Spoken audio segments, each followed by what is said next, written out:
ದೇಶದಲ್ಲಿ ಬಡವರಿಗೊಂದು ನ್ಯಾಯ, ಶ್ರೀಮಂತರಿಗೊಂದು ನ್ಯಾಯ ಎನ್ನುವ ಮಾತು ಆಗಾಗ ಕೇಳಿ ಬರುತ್ತೆ.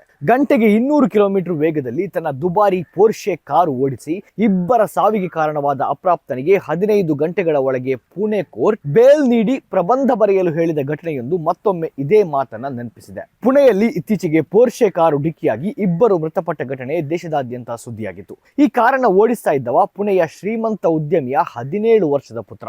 ಇತ್ತೀಚೆಗೆ 24 ವರ್ಷದ ಇಂಜಿನಿಯರ್ಗಳಾದ ಅನೀಶ್ ಅವಾಧಿಯಾ ಮತ್ತು ಅಶ್ವಿನಿ ಎಂಬುವರು ಕಾರ್ಯಕ್ರಮವೊಂದರಿಂದ ಹಿಂತಿರುಗುವಾಗ ಅತಿ ವೇಗದಲ್ಲಿ ಬಂದ ಕಾರು ಡಿಕ್ಕಿಯಾಗಿತ್ತು. 20 ಅಡಿ ಎತ್ತರಕ್ಕೆ ಹಾರಿದ್ದ ಅಶ್ವಿನಿ ಮತ್ತು ಅನೀಶ್ ಇಬ್ಬರು ಸ್ಥಳದಲ್ಲೇ ಮೃತಪಟ್ಟಿದ್ರು. ಅತಿ ವೇಗದಿಂದ ಕಾರು ಚಲಾಯಿಸಿದ್ದ ಉದ್ಯಮಿಯ ಅಪ್ರಾಪ್ತ ಮಗನಿಗೆ ಲೈಸೆನ್ಸ್ ಕೂಡ ಇರಲಿಲ್ಲ. ಆತ ಮದ್ಯಪಾನವನ್ನು ಮಾಡಿದ್ದ. ಘಟನೆಗೆ ಸಂಬಂಧಿಸಿ ವಿಚಾರಣೆ ನಡೆಸಿದ ಕೋರ್ಟ್ 15 ಗಂಟೆಗಳಲ್ಲಿ ಆತನಿಗೆ ಜಾಮೀನು ನೀಡಿದೆ. ಜೊತೆಗೆ 15 ದಿನಗಳ ಕಾಲ ಯಾದವಾಡದಲ್ಲಿ ಟ್ರಾಫಿಕ್ ಪೊಲೀಸರ ಜೊತೆಗೆ ಕೆಲಸ ಮಾಡಬೇಕು, ಅಪಘಾತ ಪ್ರಕರಣದ ಬಗ್ಗೆ ಪ್ರಬಂಧ ಬರೆಯಬೇಕು ಅಂತ ಹೇಳಿದೆ.